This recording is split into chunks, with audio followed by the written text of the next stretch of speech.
I actually had this article here from fundersandfounders.com, and it's kind of just a commentary. It's sort of an infographic, so I'll try to just verbally summarize it, but I think it makes a great point and a powerful statement.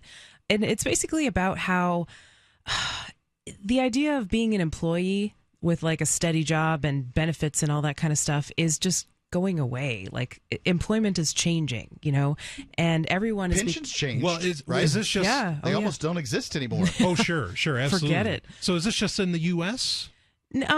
I think it's actually global because the marketplace for labor is becoming more global as time goes on. In fact, one of the things in this infographic is saying that basically, if you have a software company and you need a software developer, you could pay someone the average salary in the U.S., which is $94,000 a year, or you could pay someone in Russia $32,000 a year, someone in China $25,000 a year, someone in India $11,300 a year, and get the same services. So outsourcing is really affecting people in the U.S.'s ability to get jobs. Yeah, creation of software is not something that's geographically specific. Mm-hmm. Yeah, no, that's interesting because as I understand it in Europe, I mean, a lot of the countries, they're pretty much, I don't want to say their GDP, but their economy, I should say. Their economy is largely the service industry.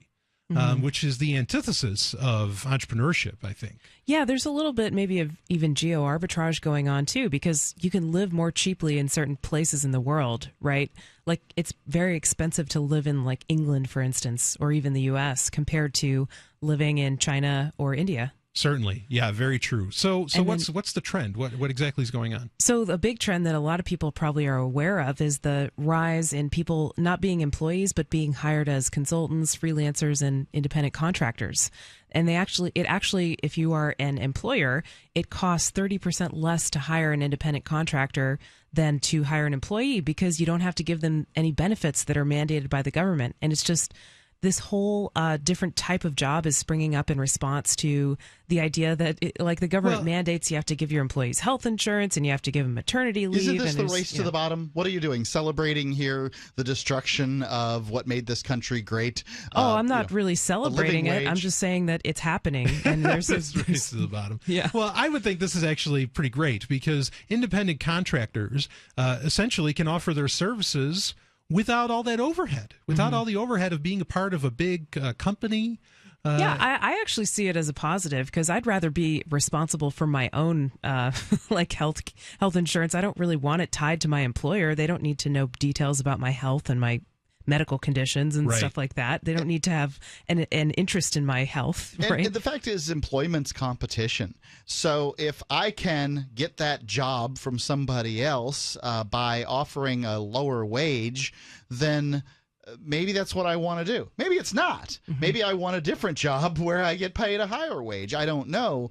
But it also gives you a little more freedom too. Like if you're a contractor and you have perhaps a bunch of different clients, if you don't like one of them, they're not your only boss. You're not married to them. It's like you don't it's have like to an have advertiser, or you do voiceover work if you work for somebody, and you're I don't want to work. If I had one boss that I did voiceovers for, and I didn't like my boss, that would be a big problem. Yes, and it I would. have had situations in the past where I had one boss that I didn't want to continue that employment relationship with, and it was a big problem because it was a monopoly on my labor essentially. But now I have multiple different clients, and if one of them gives me poop, then I can walk. Yeah, I can honestly say you are pretty successful as far as getting clients. In what you do. I like that freedom. And clearly these clients do because they know the deal. They know who you're, what you're going through, and they're not married to me either. I mean, they don't have to use me again to do their voiceovers if they're not happy with what I provided. Yeah, I think there's an interesting point. There's a lot of times I get annoyed where kind of the previous generation says, well, back in my day and all this stuff. But I think this is one of the cases where it's very true that a lot of, the previous generations are saying, look, this economy, it's a different world. And it's not necessarily that the economy is bad, not saying that it isn't. But just that the way the internet interconnects everything, just the way business is done is so different now. It really is a different world. And in fact, a great guy that I like, Leo Laporte, who also does radio, he He's came a great out, host. and he has children, and his children have come to him, as far as I understand it, pretty much saying, hey, this college thing, this isn't happening. And that he made the statement. I love the statement. He said that kids today know that they have to make their own jobs, otherwise there isn't going to be one for them. Oh, it's so true. Yeah, you can't just depend on someone to hand you a job. No, right. Even if you have the, quote, right training. Yeah, absolutely. And it's not just the failing economy. Again, it's the way business can get done. And I think the question becomes, with entrepreneurs, now, I don't think everybody can be an entrepreneur per se. I know some people do. Though I suppose maybe cleaning toilets could be you could be an independent contractor. It depends on what you want to call entrepreneurship. But, sure. If you want to say having your own business, essentially everybody does have their own business. Yeah. Sure. I mean, when you're an employee, you're selling your labor exclusively to one employer, or maybe two, depending, or three or four, depending on how many jobs you've got. Right. I remember back in the day, employers didn't want you to have a second job. Oh yeah, they that wanted was the frowned family upon. man. They wanted there's lots of Moonlighting, specific things they wanted. Yep. Yeah. Moonlighting project. Yeah. When I think of entrepreneurship, I think of risk, like the willingness to take on risk. If the business fails, it's on you. And most people who have jobs where an employer gives them a job, I think they think of that as they're outsourcing the entrepreneurial risk to their employer. But that's not even really true anymore, because they could just be fired at any time. Like, your job isn't guaranteed. And so you're taking on risk as an employee, even if you don't want to sometimes. So just real quick before we end off, the next trend in the workforce, I guess, recently is robots are replacing humans.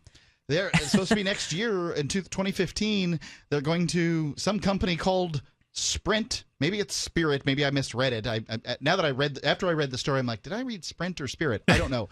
A company with a name like that is supposed to be delivering robots for the home and office. So I know that Dyson just delivered its vacuum cleaning robot to compete with iRobot's vacuum. There are robots now that make fast food sandwiches and do it in 6 seconds per sandwich. 7 seconds, which that's... And they don't need Obamacare. They don't need smoke cigarettes or have girlfriends. Exactly. Right. So the question becomes, where are the jobs? Well, the jobs are going to have to be in the independent contractor things where, certainly robots are not inherently a bad thing for an economy, because there's a lot of jobs we don't want to send humans to do. Oh, yeah, for sure. We want to send robots to do those jobs, no doubt about it. But I think there will always be that need for the human touch. But what happens when robots take care of all that, the work around the house, the work around, at work, the work? I can't wait for that. I'm for it too, but let's not forget that, I went for a bike ride today. I don't generally go for a bike ride. One of the reasons that I like to go mountain biking is that you have to watch every instant what you're doing. Because if you don't, you're going to land flat on your face, probably with something broken. Yikes. And so my brain's working as well as my body when I do it. Your brain has to work. Well, like it said in Dune, once men turned their thinking over to machines in the hope that this would set them free, but that only permitted other men with machines to enslave them. So let's keep the thought to the humans. Free Talk Live, 7 nights a week from 7 to 10 Eastern, live on the Liberty Radio Network at LRN.FM.